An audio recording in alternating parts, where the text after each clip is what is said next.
Hey guys, I want to talk about box jumps today. This is a movement that can be very scary for those who are uncomfortable jumping or who are just scared about not clearing a surface. So I want to talk about a couple of ways to set up and then some options to scale and maybe find a way to move up in height depending on what your comfort level is or depending on what equipment you have. So first I'm going to start with just a normal box and how I would set up for this, and then we'll progress to something that's a little shorter in size or something that's a little more manageable. So when you're using a standard box, I would say for most people, you want to look for something that's around knee height to provide a challenge. So this could be in your workout, or if you're doing, say, step-ups or any kind of box that's going to be used in a strength and conditioning capacity, knee height is probably good enough, okay?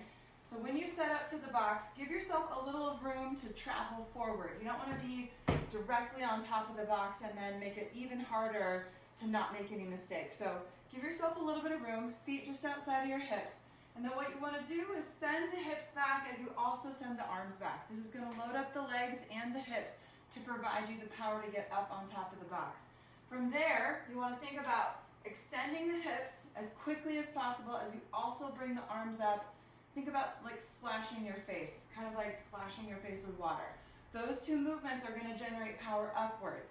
Then, little slight knee bend to the chest, and you want to start in a squat and end in a squat.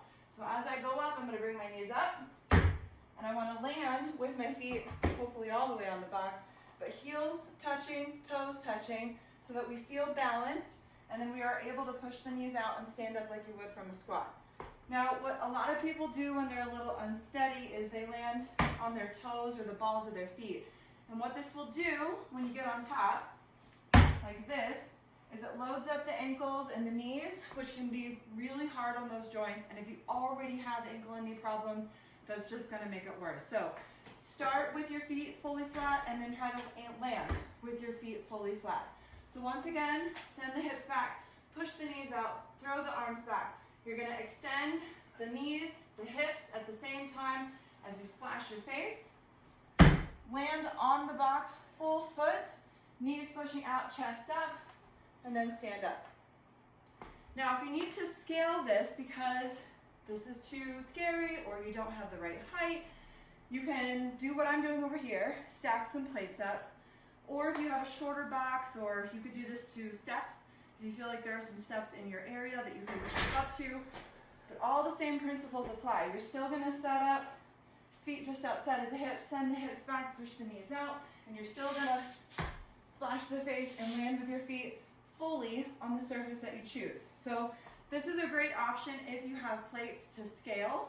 If not, I would suggest playing around with tuck jumps or a squat jump just to work on that explosive power.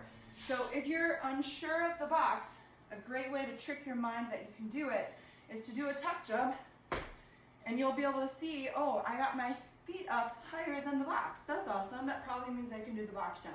So sometimes I'll have people in a workout switch between the modification, the box jump, and then maybe doing some tuck jumps or some squat jumps.